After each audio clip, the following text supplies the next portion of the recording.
కాంగ్రెస్ పార్టీకి రాజీనామా చేయడంపై మాజీ మంత్రి జీవన్ రెడ్డి క్లారిటీ ఇచ్చారు. పార్టీని వీడడానికి గల కారణాలపై లేఖ విడుదల చేశారు ఆయన.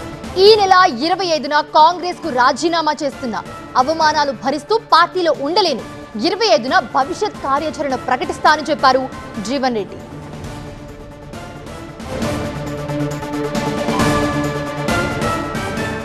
ఇదే అంశానికి సంబంధించి మరిన్ని అప్డేట్స్ మా ప్రతినిధి సంపత్ అందిస్తారు.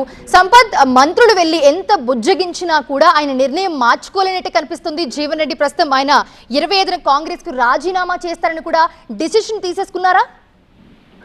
అంటే ఊహించిందే జరిగింది. నిన్న మంత్రులు శ్రీధరబాబు, అడ్డూరు లక్ష్మణ్ కుమార్ కూడా సుమారుగా గంట సేపు కూడా అతనితో భేటీ అయ్యారు. మీరు కాంగ్రెస్ లో కొనసాగాలి, మీ నిర్ణయాన్ని ఉపసంహరించుకోవాలని చెప్పి ఆయన కోరినప్పటికీ కూడా ఆయన వెనక్కి తగ్గలేదు. నీకు ఉండలేనంటూ కూడా వాళ్ళు వెళ్ళిన తర్వాత కూడా కాంగ్రెస్ నేతలు కార్యకర్తలు సమావేశమయ్యారు. తర్వాత నిన్న మొన్న కొంత క్లారిటీ లేనప్పటికీ ఇంతకుముందు ఆయన మీడియా సమావేశాన్ని ఏర్పాటు చేసి ఇక నేను కాంగ్రెస్ లో ఉండలేనంటూ కూడా అతను క్లారిటీ ఇచ్చారు. అంతేకాకుండా ఈ నెల 25వ తేదీన జగిత్యాల ఒక సమావేశాన్ని ఏర్పాటు చేస్తున్నారు. ఇందులో నేతలు కార్యకర్తలు పెద్ద ఎత్తున పాల్గొని ముక్కుమ్మడిగా కూడా కాంగ్రెస్ కు రాజీనామా చేస్తారు. ఇక ఉండలేను అంటూ కూడా ఆయన చెప్పే ప్రయత్నం చేస్తారు. అంతేకాకుండా ఒక లేఖను కూడా విడుదల చేశారు. అంటే ఎందుకోసం నేను రాజీనామా చేయాల్సిన విషయాన్ని కూడా చెప్పే ప్రయత్నం చేశారు. 4 దశాబ్దాలుగా నేను కాంగ్రెస్ లో పనిచేస్తున్నాను. గత 20 నెలలుగా అనేకమైన అవమానాలు కూడా భరించాను.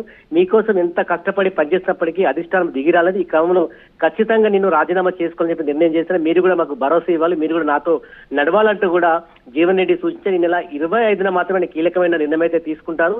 మనకు అందుతున్న సమాచారం ప్రకారం ఖచ్చితంగానే బీఆర్ఎస్ లోకి వెళ్తారు. ఇప్పటికే ముఖ్యమైన నేతలతో బీఆర్ఎస్ లో చర్చ లో ఉన్నారు. అంతేకాకుండా 25 తర్వాత ఆయన జగిత్యాల అసెంబ్లీలోని ప్రతి గ్రామానికి వెళ్లి ఎందుకోసము కాంగ్రెస్ ను వీడే విషయాన్ని కూడా చెప్పే ప్రయత్నం అయితే చేస్తున్నారంటే నిన్న సాయంత్రం వరకు కూడా కాంగ్రెస్ అధిష్టానము జీవన్ రెడ్డి బయటికి పంపకుండా అనేకమైన ప్రయత్నాలు చేసింది. ఆయన ఎందుకు మాత్రం వెనక్కి తగ్గలేదు. అంటే గతంలోనే మంత్రి శ్రీధరబాబు కావచ్చు, అదేవిధంగా వివిధ ముఖ్యమైన నేతలు కూడా కలిశారు. చాలా ఏళ్లుగా, అంటే చాలా రోజులుగా 2 ఏళ్లుగా నేను చాలా ఇబ్బంది పడుతున్నాను. ముఖ్యంగా మున్సిపల్ ఎన్నికల్లో మాత్రం తనకు అన్యాయం జరిగింది. ఎవరైతే కాంగ్రెస్ లో పనిచేసిన నేతలు కార్యకర్తలకు బీఫామ్ ఇవ్వలేదు, కేవలం సంజయ్ కుమార్ సంబంధించిన వర్గీయులకు మాత్రమే బీఫామ్ ఇచ్చారంటూ కూడా ఆయన ఆరోపించారు. తనకు తీవ్రమైన అవమానం జరిగింది. ఈ విషయంలో అధిష్టానం కూడా పట్టించుకొని చెప్పి ఆవేదన అయితే వ్యక్తం చేశారు. ఒకేసారి జీవన్ రెడ్డి అంటే 4 దశాబ్దాలుగా కాంగ్రెస్ లో పనిచేశారు. గత 10 ఏళ్ళు కూడా బీఆర్ఎస్ వ్యతిరేకంగా ఉద్యమం చేశారు. ఈ నేపథ్యంలో కొంత కాంగ్రెస్ కు ఇబ్బంది పరిస్థితి అవకాశాలు అయితే కనబడుతున్నాయి. ఇప్పటికీ బీఆర్ఎస్ సంబంధించిన నేతలు కార్యకర్తలు ఆయనకు పాజిటివ్ గా సోషల్ మీడియాలో కూడా పోస్టులు అయితే పెడుతున్నారు. కొంతమంది నేతలు కార్యకర్తలు బీజేపీకి వెళ్లాలని సూచించినప్పటికీ తిరస్కరించారు. ఎందుకంటే జగిత్యాల సెగ్మెంట్ లో సుమారుగా 20,000 వరకు మైనార్టీ ఓట్లుంటాయి. కీలకంగా మారిన నేపథ్యంలో ఖచ్చితంగా ఆయన బీఆర్ఎస్ లోకి వెళ్తారు.